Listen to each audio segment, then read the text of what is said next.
कहानी की शुरुआत होती है सर्बिया के गहरे जंगलों में, जहाँ एक नन्ही जादूगरनी जिसका नाम ओल्गा था अपने साथी और सलाहकार एक बोलने वाले कौवे के साथ रहती थी। उस कौवे का नाम था दूजी। वह हमेशा ओल्गा को समझदारी की बातें सिखाता और सही रास्ता दिखाता था। एक दिन ओल्गा ने मंत्र पढ़ा, होकस पोकस, बादल हिलो, बिजली की तालियां जोर से बजो। असल में वह बारिश बुलाना चाहती थी, लेकिन उसका जादू उल्टा पड़ गया। पानी की जगह बादलों से चमचमाते चांदी के चम्मच बरसने लगे। उनमें से एक जाकर सीधे दूजी के सिर पर गिरा, जिससे बेचारे का सिर चकरा गया। अरे मेरा नाजुक सिर, इस नासमझ लड़की का क्या करूं मैं? दूजी ने कराहते हुए कहा। ओल्गा जोर जोर से हंसी, लेकिन तुरंत उदास होकर मान गई कि वह कोई अच्छी जादूगरनी नहीं है। उसके बोले हुए मंत्र हमेशा गड़बड़ ही कर बैठते थे। मैं अब घर के भीतर जा रही हूँ। क्यों, क्या हुआ? कुछ नहीं, लेकिन मैं जानता हूँ तुम इसीलिए उदास हो क्योंकि आज रात होने वाले मायावी जादुई त्योहार में तुम्हें फिर से नहीं बुलाया गया। हाँ, वही जो जादूगरों की काली पहाड़ी पर होता है। इस साल भी तुम्हें आमंत्रण नहीं मिला और इस बात से तुम्हें चोट पहुंची है। लेकिन तुम्हें अब तक समझ लेना चाहिए ओल्गा कि उनके नियम बहुत सख्त होते हैं। काली पहाड़ी पर होने वाले इस मायावी उत्सव में हर साल सिर्फ बड़ी जादूगरनियां ही भाग लेती हैं। सिर्फ उन्हें ही प्रवेश मिलता है और तुम नहीं जा सकती क्योंकि तुम्हारी उम्र अभी केवल 128 साल है। जादूगरों की बिरादरी में यह बहुत छोटी और नादान उम्र मानी जाती है।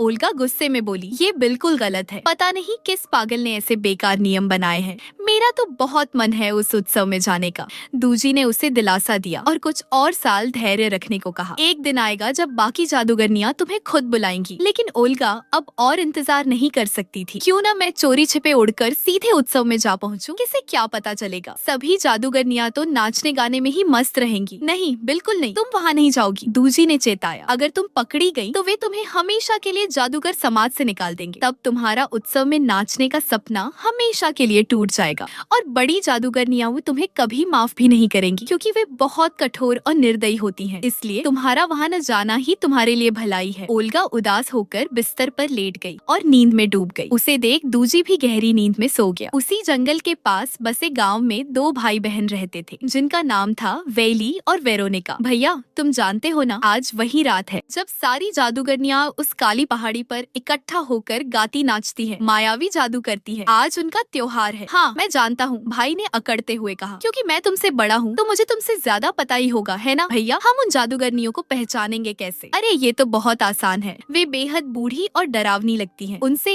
अजीब सी बदबू भी आती है। मैंने उन्हें देखा तो नहीं, लेकिन सुना जरूर है। उधर ओल्गा के घर में वह तो सो ही नहीं रही थी। उसने ठान लिया था कि इस बार तो वह किसी भी हालत में उत्सव में हिस्सा लेगी। तो वह दूजी से छुपकर चुपके अपने उड़ने वाले झाड़ू पर सवार हुई और आसमान में तेजी से उड़ चली। कुछ ही देर में ओल्गा काली पहाड़ी पहुँच गई। उसने दूर से छिपकर देखा कि दुनिया भर की सारी जादूगरनियां एक एक कर अपनी झाड़ू पर सवार होकर अंदर जा रही हैं। ओल्गा भी धीरे धीरे भीतर चली गई। अंदर उसने देखा ड्रम बज रहे थे। जादूगरनियां अपनी झाड़ुओं पर सवार होकर अजीब सा नृत्य कर रही थी। सब कोई विशेष पेय पीकर झूम रही थी। तेज आग जल रही थी। तो ओल्गा भी सबके बीच पहुंच गई और उनके साथ गाने नाचने लगी। लेकिन नाचने में उसे बड़ी मुश्किल हो रही थी क्योंकि यह सब उसके लिए बिल्कुल नया था। तभी उसकी अजीब हरकतों पर एक बूढ़ी जादूगरनी की नजर पड़ गई और उसने ओल्गा को पकड़ लिया। ओह, छोटी जादूगरनी, तुम हमारे साथ नाचना चाहती हो? हाँ, क्यों नहीं, मैं तो कोशिश कर रही हूँ। पर छोटी जादूगरनी, तुम्हें तो पता होना चाहिए कि यहाँ तुम्हारे जैसे नन्हे जादूगरों का आना सख्त मना है। हाँ, मैं जानती हूँ, पर आप किसी को मत बताना। पर वही बूढ़ी जादूगरनी जिसकी नाम राम पंपेल है, वह सबको सब कुछ बोल देती है। देखो, हमारे बीच एक नन्ही आई है। अतिथि बुला दी गई। एक चड़ैल ने पूछा, ये कौन है? बदकिस्मती से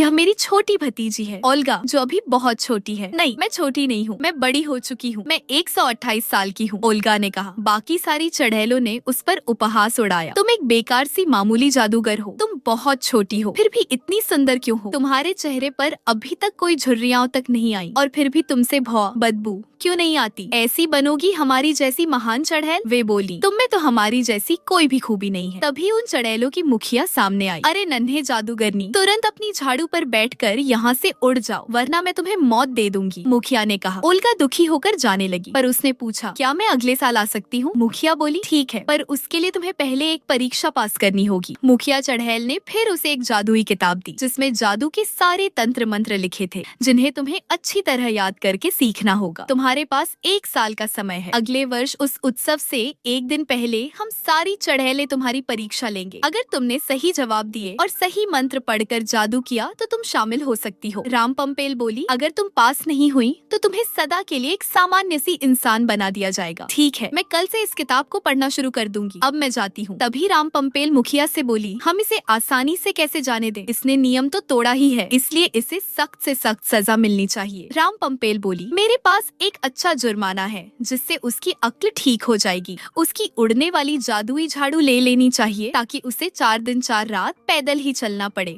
और यह किताब लेकर घर लौटना पड़े। बाकी चढ़ैलों को यह सजा पसंद आई तो राम पंपेल ने उसकी झाड़ू छीन ली और उसे जला भी दिया। ओल्गा की हालत बहुत खराब हो गई, पर वह हार मानने वाली नहीं थी। कोशिश करके उसने किताब उठा ली और 4 दिन 4 रात का थका देने वाला सफर तय करके अपने घर पहुंच गई। दूजी ने उसे देखा और कहा, तुम्हें वहाँ नहीं जाना चाहिए था पून, तुमने गलती की। पर ओल्गा बोली, वहाँ बहुत मजा आया था, हर कोई आनंद में था, पर राम पंपेल ने मुझे फंसाया और मुझे यह मोटी मोटी किताब याद करने की सजा मिली। सजा? कैसी सजा? होश में आओ। दूजी बोला, जो हुआ वह अच्छा ही हुआ। ये एक सुनहरा मौका है, सजा नहीं। यह मौका है जिससे तुम खुद को साबित करके अपना सपना पूरा कर सकोगी। ओ वाह, ओल्गा ने कहा, इसमें 8000 के लगभग मंत्र हैं, तो यह वाकई कठिन है। हाँ, यह मुश्किल है, पर यह असंभव नहीं है, तुम कर लोगी। मुझे राम पंपेल से बहुत गुस्सा है क्योंकि उसने मेरी पसंदीदा झाड़ू छीन ली और जला दी। ओल्गा का चेहरा गुस्से से सख्त हो गया। वह काफी डरावना भी लग रहा था। मैं उस राम पंपेल पर मंत्र पढ़कर उसे वैसा ही बना दूंगी, तब मेरा बदला पूरा होगा। दूजी ने समझाया, मान लो तुम उसे वैसा बना भी देती हो तो क्या होगा? वह बहुत ताकतवर जादूगरनी है, कुछ ही पल में वह ठीक हो जाएगी। तुम्हें मेहनत करके पूरी किताब पढ़कर उससे भी अधिक शक्तिशाली बनना होगा, तभी तुम्हारा सच्चा बदला होगा। तब ओल्गा ने किताब खोली और पढ़ाई शुरू कर दी, पर वह मंत्रोच्चारण ठीक से नहीं कर पा रही थी। वह शब्दों को सही तरह से बोल ही नहीं पा रही थी, इसलिए गलती करते करते उसने अपने और दूजी के कानों को जानवरों के कान बना दिया, जिस पर वे दोनों एक दूसरे पर खूब हंसे। अगले दिन जंगल में उसे कुछ औरतें दिखाई दी। जो औरत वहाँ थी वह बड़ी परेशान लग रही थी क्योंकि वह लकड़ियाँ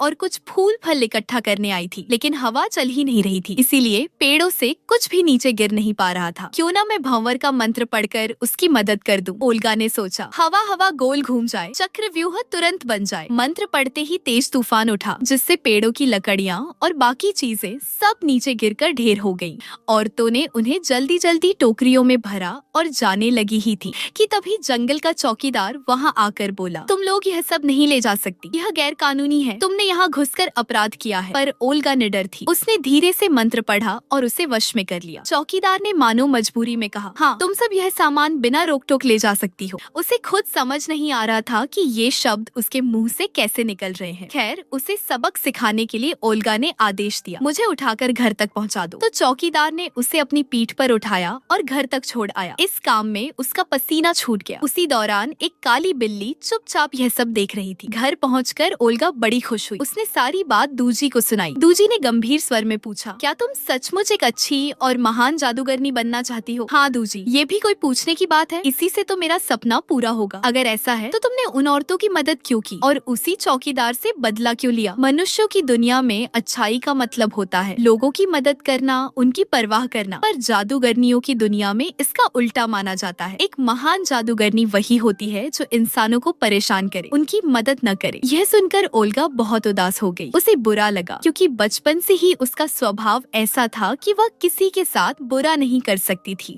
न ही किसी को दुखी देख सकती थी। ठीक है दूजी, मैं आज से किसी इंसान की मदद नहीं करूंगी। मुझे हर हाल में अगले साल उस उत्सव में शामिल होना है। अब उसके पास उड़ने वाली झाड़ू नहीं थी तो वह गाँव के बाजार गई नई झाड़ू खरीदने। उसी दुकान पर वेली और वेरोनिका भी अपनी माँ के साथ कुछ सामान लेने आए थे, पर उनकी माँ के पास इतने पैसे नहीं थे कि बच्चों के लिए टॉफी खरीद सके। इससे दोनों भाई बहन का मुंह उतर गया। ओल्गा ने पहले तो झाड़ू खरीदी, फिर ढेर सारी टॉफियां भी खरीदी और जाने लगी। जाते जाते उसने वेरोनिका की ओर देखकर मुस्कुराया। तभी वेरोनिका को अपनी जेब में कुछ महसूस हुआ। उसने हाथ डाला तो उसमें से बहुत सी टॉफियां निकली। असल में ओल्गा ने जादू से वे टॉफियां उसकी जेब में पहुंचा दी थी। वेरोनिका को शक हुआ, यह जरूर कोई जादूगरनी होगी, पर जादूगरनियां तो बुरी होती हैं। उसने यह बात अपने भाई को बताई। दोनों भाई बहन ओल्गा का पीछा करने लगे। उसी बाजार में एक गरीब लड़की कांच के फूल बेचने की कोशिश कर रही थी, लेकिन अब तक एक भी फूल नहीं बिका। क्या हुआ, तुम दुखी क्यों हो? ओल्गा ने पूछा। मेरे फूल कोई नहीं खरीद रहा, वह बोली। लाओ मुझे एक दो। वाह, इसकी खुशबू तो बहुत अच्छी है। तभी आसपास के लोगों को भी उन फूलों की महक आने लगी। अगले ही पल भीड़ उमड़ पड़ी और सब फूल खरीदने लगे। असल में ओल्गा ने मंत्र पढ़कर उनमें जादुई महक भर दी थी। वेली और और वेरोनिका ने यह सब देखा तो उनका शक और बढ़ गया, क्योंकि लड़की के फूल खत्म ही नहीं हो रहे थे। वह लगातार बेचती जा रही थी। वहीं मौजूद एक सरकारी चौकीदार को उन फूलों की सुगंध इतनी भा गई कि वह उस लड़की पर ही मोहित हो गया। उसने तो उससे शादी करने की बात तक कह डाली। इससे लड़की की सारी परेशानियां दूर हो गई। ओल्गा यह देखकर बहुत खुश हुई। वह झाड़ू पर बैठकर मुस्कुराते झूमते खुद को शाबाशी देती घर लौट आई। उसका पीछा करते करते वेली और वेरोनिका भी उसके घर पहुंच गए। ओल्गा ने पूछा, क्या तुम लोग रास्ता भटक गए हो? हाँ, हम रास्ता भूल गए हैं। ओल्गा ने उन्हें अंदर बुलाया और खाने को स्वादिष्ट पकवान दिए, जिन्हें खाकर उनका पेट भर गया। क्या तुम सचमुच एक चुड़ैल हो? क्या तुम जादू कर सकती हो? माफ करना, मेरी बहन जरा नादान है। उसे ऐसा सवाल नहीं पूछना चाहिए था। आखिर तुम चुड़ैल कैसे हो सकती हो? न तो तुम बूढ़ी हो और न ही लालची या बुरी। क्यों नहीं हो सकती मैं चुड़ैल? इतना कहते ही ओल्गा ने वेली को हवा में ऊपर उठा दिया। अब सबको यकीन हो गया कि ओल्गा वाकई जादूगरनी है। तो बताओ, कौन सा जादू देखना चाहोगे? उसने मुस्कुरा कर कहा, अच्छा, ये खाने की मेज को छत से चिपका दो। तो ओल्गा ने सचमुच वैसा ही कर दिखाया। ये नजारा देखकर बच्चे खिलखिलाकर हंस पड़े। वेरोनिका बोली, तो अब इस नहाने वाले टब में पानी की जगह शहद बहा दो। ओल्गा ने तुरंत यह भी कर दिखाया। उधर वेली ने कहा, मेरे लिए चूल्हे से गाना बजा कर दिखाओ। ओल्गा ने घर में रखे अलग अलग यंत्रों से संगीत बजाना शुरू कर दिया। वेली, वेरोनिका, ओल्गा और दूजी सब मिलकर धुन पर झूमने लगे। लेकिन उनकी मस्ती ज्यादा देर तक टिक न पाई, क्योंकि बाहर से रंपम पिला गई। मैं रास्ते से गुजर रही थी तो सोचा तुम्हारी खैर खबर ले लूं। पढ़ाई कहाँ तक पहुँची? मुझे कोई जल्दी नहीं है, चलो अंदर बैठते हैं। लेकिन घर के भीतर उन्हें कोई दिखाई नहीं दिया, क्योंकि बच्चे अलमारी में छुपे हुए थे। जब रंपम पिल ने छत से उलटी लटकी मेज देखी तो हैरान होकर बोली, ये सब क्या है? वो मैं सफाई कर रही थी। ओल्गा ने घबरा कर कहा, यानी तुमने जादू किया, मंत्र पढ़े? तुम्हें नहीं पता कि हमारे समाज में एक सख्त नियम है, शुक्रवार को जादू करना या मंत्र बोलना वर्जित है। यकीन मानिए रंपम पिल, ये मेज वाला जादू मैंने पिछली रात किया था। आज मैंने कोई नियम नहीं तोड़ा। तभी रंपम पिल की नजर दो टोकरी पर पड़ी, जो वेली और वेरोनिका की थी। क्या तुम्हारे घर कोई मेहमान आया है ओल्गा? नहीं नहीं, ये टोकरी मेरी ही है। और भला मेरा घर है तो इसमें रखा सामान भी मेरा ही होगा। आप बेवजह शक क्यों कर रही हैं? लेकिन उसी पल वेली को छींक आ गई। आवाज सुनकर रंपम पिल को पूरा यकीन हो गया कि यहाँ कोई छुपा है। जैसे ही उसने अलमारी खोली, दूजी ने उस पर हमला कर दिया। रंपम पिल का ध्यान उधर बंटा और बच्चों ने चुपचाप अलमारी बंद कर ली। ओल्गा बोली, ये मेरा पालतू दोस्त है। दोस्त? भला एक कौवा चुड़ैलों का साथी कब से बनने लगा? तुम सच में जादूगरनी बनने के काबिल नहीं हो। अच्छा होगा तुम इस बेकार कौवे को बाहर फेंक दो और एक बिल्ली पाल लो। हमारे समाज में बिल्लियां ही चुड़ैलों की असली साथी होती हैं। चलो अब सफाई करो, मैं जा रही हूँ। जैसे ही रंपम पिल चली गई, ओल्गा ने वेली और वेरोनिका को जंगल का सही रास्ता दिखाया और उन्हें रवाना कर दिया। लेकिन रंपम पिल बहुत चालाक थी। उसने रास्ते में ही बच्चों को पकड़ लिया। उनकी महक से उसे यकीन हो गया कि वही दोनों ओल्गा के घर में छुपे थे। दोनों भाई बहन जान बचाने के लिए तुरंत भागे। दूजी गुस्से में ओल्गा से बोला, जब तुम्हें पता है कि शुक्रवार को जादू करना मना है तो क्यों मुसीबत मोल लेती हो? अगर रंपम पिल बच्चों को पकड़ लेती तो वो उन्हें कभी जिंदा नहीं छोड़ती। ओल्गा ने धीमे स्वर में कहा, मैं तो बस उन बच्चों को खुश करना चाह रही थी। उन्होंने कभी जादू देखा ही नहीं था। इसी तरह 1 साल का समय बीत गया। ओल्गा ने मंत्रों की किताब को ध्यान से पढ़ा और याद किया। उसने सूखे पत्ते को जादू से मेंढक में बदल डाला। अपनी झाड़ू को घुमा घुमा कर उसमें जादुई गति भरने की कोशिश की, लेकिन आग जलाने वाला मंत्र उसे अब भी सही से नहीं आता था। इसीलिए वह अब भी माचिस का सहारा लेती थी। फिर सर्दियां आ गईं। घूमते घूमते ओल्गा बाजार पहुंच गई। वहाँ कुछ बच्चे बर्फ का पुतला बनाकर मौसम का आनंद ले रहे थे। तभी 2 शरारती लड़के आ गए और उन्हें परेशान करने लगे। वे बर्फ का पुतला तोड़ने ही वाले थे कि ओल्गा ने तुरंत मंत्र पढ़कर पुतले को जीवित कर दिया। पुतले ने उनके पैर बर्फ में जमा दिए और फिर उन पर बर्फ की बरसात कर दी। उनकी हालत पतली हो गई। बाकी बच्चे जोर जोर से हंस पड़े। अब समझ में आया किसी को बेवजह परेशान करने पर कैसा लगता है। उनकी अकल सचमुच ठिकाने लग गई। लेकिन उनमें से एक लड़के को बहुत बुरा लगा। वह चुपचाप जाने लगा। ओल्गा उसके पीछे पीछे गई। दरवाजे से झांककर उसने देखा कि उस लड़के पर एक बड़ा आदमी बदतमीजी कर रहा था। आदमी ने गरज कर पूछा, मेरे पैसे कहाँ हैं? तुमने फिर से मेरे बटुए से पैसे चुरा लिए। लड़के ने जब इनकार किया, मैंने कुछ नहीं लिया, तो आदमी ने उसे एक थप्पड़ जड़ दिया और धक्का देकर जमीन पर गिराकर चला गया। ओल्गा ने लड़के को उठाया। क्या हुआ? मैं तुम्हारी मदद करूंगी, बताओ उसने तुम्हें क्यों मारा? लड़का बोला, वो मेरे पिता हैं। उन्हें जुए की ऐसी लत लग चुकी है कि सारा पैसा उसी में उड़ा देते हैं, फिर शराब पीकर सब भूल जाते हैं।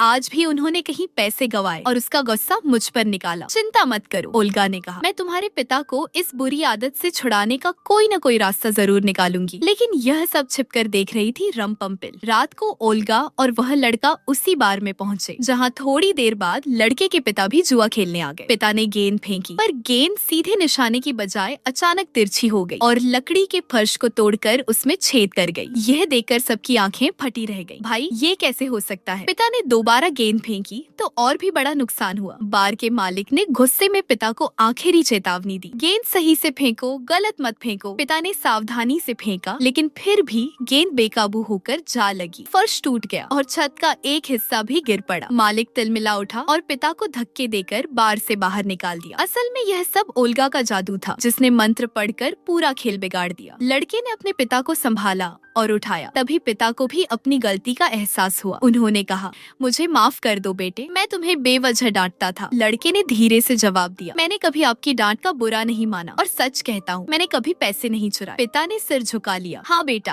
अब मैं जानता हूँ। इस तरह उनके रिश्ते में फिर से अपनापन लौट आया। यह देखकर ओल्गा बहुत खुश हुई, लेकिन रम्पम्पिल यह सब भी देख रही थी। उसके मन में खटास थी। अगर ओल्गा इसी तरह सबकी भलाई करती रही तो वह कभी महान चुड़ैल नहीं बन पाएगी। और भलाई करती रहो, सबकी मदद करती रहो। अपने सपनों को तो यह लड़की खुद ही तोड़ डालेगी। कभी चुड़ैलें किसी की मदद करती हैं क्या? इधर जब ओल्गा घर पहुंची तो देखा हर जगह मोमबत्तियां जल रही थी और सामने केक रखा था। आज उसका जन्मदिन था। वह पूरे 129 साल की हो गई थी। यह सब दूजी ने उसके लिए तैयार किया था। ओल्गा बहुत खुश हुई। तो सचमुच तुम मेरे सच्चे दोस्त हो दूजी, तुम बहुत अच्छे हो। अगले दिन रम्पम्पिल उसके घर आई। मैं तुम्हें बताने आई हूँ कि चुड़ैलों ने फैसला किया है, आज रात तुम्हारी परीक्षा ली जाएगी। तो क्या तुम तैयार हो नन्ही जादूगरनी? ओल्गा ने आत्मविश्वास से कहा, हाँ मैं पूरी तरह तैयार हूँ। जाकर सबको बता दो, मैं आकर साबित करूंगी कि मैं एक महान जादूगरनी बन सकती हूँ। रात को ओल्गा उस जर्जर गुफा में पहुँची जहाँ उसे बुलाया गया था, लेकिन वहाँ कोई दिखाई नहीं दिया। घबराकर उसने कई बार आवाज लगाई, मैं आ गई हूँ, चलो जल्दी मेरी परीक्षा लो, मैं और इंतजार नहीं कर सकती। तभी सारी चुड़ैलें प्रकट हो गई। मुखिया चुड़ैल ने सबसे पहले कहा, एक बवंडर पैदा करो। ओल्गा ने बिल्कुल सही मंत्र पढ़ा और एक भयानक बवंडर खड़ा कर दिया। सब चुड़ैलें उड़ती उड़ती बची, लेकिन समय रहते ओल्गा ने बवंडर को रोक दिया। फिर उसे आकाश से बिजली चमकाने को कहा गया। ओल्गा ने जोरदार बिजली की गड़गड़ाहट और चमक पैदा कर दी। चुड़ैलें जैसे तैसे खुद को बचा पाई। सब उसकी शक्ति देखकर प्रभावित हुई। लेकिन तभी रम्पम्पिल बोली, तुम लोग बहुत आसान परीक्षा ले रहे हो, अब मेरी बारी है। बताओ किताब के 2219वें पन्ने पर लिखा मंत्र। यह सुनते ही सब चुड़ैलें भी चुप हो गई। असल में इतना कठिन मंत्र मुखिया और बाकी चुड़ैलों को भी याद नहीं था। वे तो किताब देखकर ही मंत्र पढ़ती आई थी। ओल्गा को थोड़ा समय लगा याद करने में, लेकिन उसने मंत्र बिल्कुल सही बोला। सब चुड़ैलें उसकी तैयारी से बहुत खुश हुई। मुखिया ओल्गा को उत्सव में बुलाने की मंजूरी देने ही वाली थी कि रम्पम्पिल ने उन्हें रोक दिया। मैंने पूरे साल अपनी बिल्लियों से इस झूठी लड़की पर नजर रखवाई है। ये तो जादूगरनी कहलाने लायक भी नहीं, क्योंकि इससे शुक्रवार के दिन जादू किया है और बच्चों की मदद भी की है, उनके सामने जादू दिखाया है। और सबसे बड़ी गलती,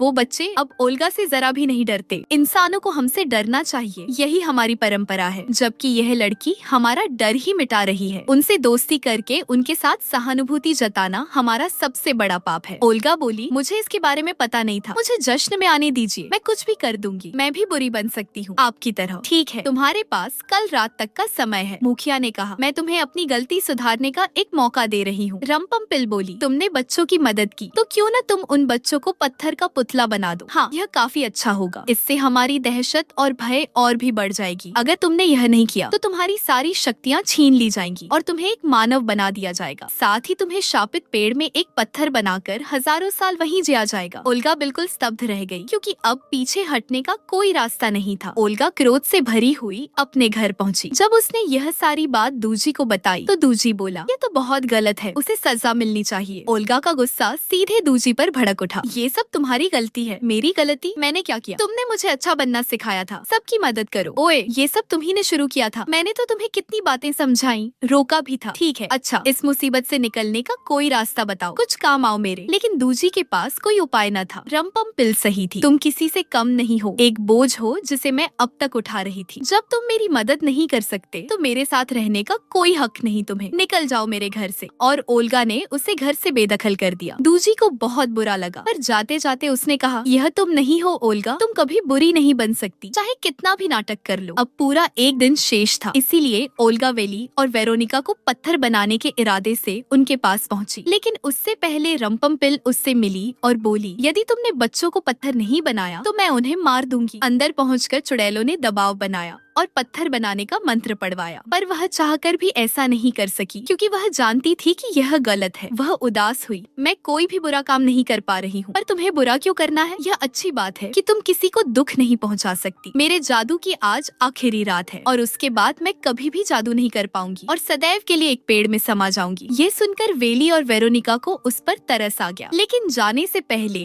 ओल्गा ने अपनी सारी शक्ति झोंक कर उनके चारों तरफ एक सुरक्षात्मक घेरे का निर्माण किया, जिससे रम्पम्पिल उन्हें कोई क्षति न पहुंचा सके। यह देखकर बाहर खड़ी रम्पम्पिल को बहुत गुस्सा आया। मैं तुम्हें आज रात फैसले की घड़ी में अकेला नहीं छोड़ूंगी। यह गलत है। बच्चों ने तुमसे क्या बिगाड़ा है? उनका उनसे क्या लेना देना? लेना देना तो उसी दिन से हो गया था जिस दिन तुमने उनकी मदद की थी। चुड़ैलें बच्चों का बुरा करती हैं। बच्चों को उनसे डरना चाहिए। मैं भी जादूगरनी हूँ और मैं बच्चों का नुकसान करूंगी। रम्पम्पिल गर्जी। ओल्गा ने ठान लिया कि आज वह चुड़ैलों को सबक सिखाएगी। मुझे तो सारे मंत्र याद हैं, उसने सोचा। तभी उसे एक विचार आया, लेकिन ये बुजुर्ग चुड़ैलों को एक भी मंत्र सही सलामत याद नहीं था। वे तो हमेशा जादुई मंत्रों की किताब का सहारा लेकर बार बार पढ़कर जादू करती आई थी। अगर मैं उन मंत्रों की किताब नष्ट कर दूं, तो वे कुछ नहीं कर पाएंगी, ओल्गा ने ठान लिया। फिर ओल्गा ने संकल्प कर सभी मंत्रों को एक बार फिर ध्यान से याद किया और काली पहाड़ी की ओर चल पड़ी। पर दरवाजे पर जाते हुए उसकी जेब से अनजाने में माचिस गिर गई थी। दूजी ने चुपके से यह देख लिया और चिंतित हो उठा, क्योंकि ओल्गा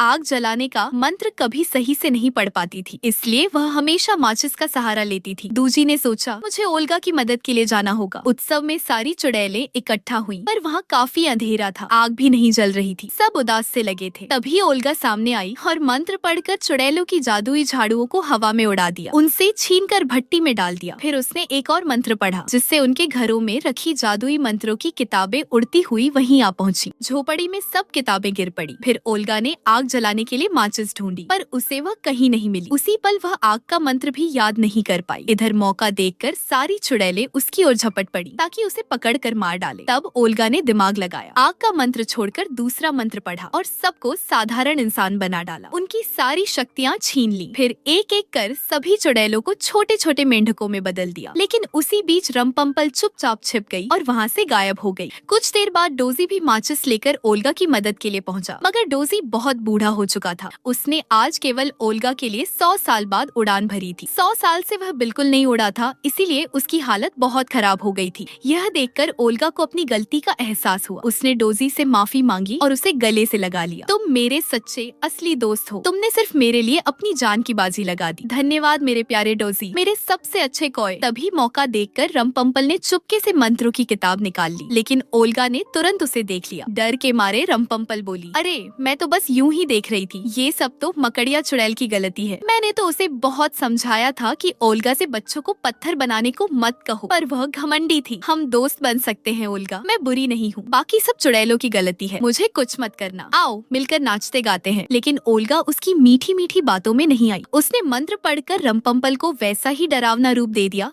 जैसा कभी पहले चित्र में बनाया था। उसके सिर से सींग निकल आई, पूंछ लटक गई, नाक और कान जानवर जैसे हो गए। उसकी अजीब हालत देखकर ओल्गा और डोजी हंस पड़े। अब रम्पम्पल कुछ भी नहीं बोल पा रही थी क्योंकि वह जानवर बन चुकी थी। फिर ओल्गा ने भट्टी में आग जलाई, जिससे सारी जादुई झाड़ू और मंत्रों की किताबें जलकर नष्ट हो गई। उसने एक मंत्र पढ़कर अपने घर में मौजूद सभी वाद्य यंत्रों को वहाँ बुलाया और उनसे तेज तेज धुन बजवाई। उनकी ताल पर ओल्गा और डोजी जमकर खुशी से नाचे। ओल्गा इतनी प्रसन्न थी कि पूरी रात नाचती रही। उसने खुशी खुशी कहा, आज मेरा सपना पूरा हो गया। अब यहाँ कोई भी बुरी चुड़ैल नहीं आएगी और न ही कोई बच्चों के साथ बुरा कर सकेगा। और इसी के साथ यह कहानी पूरी हुई।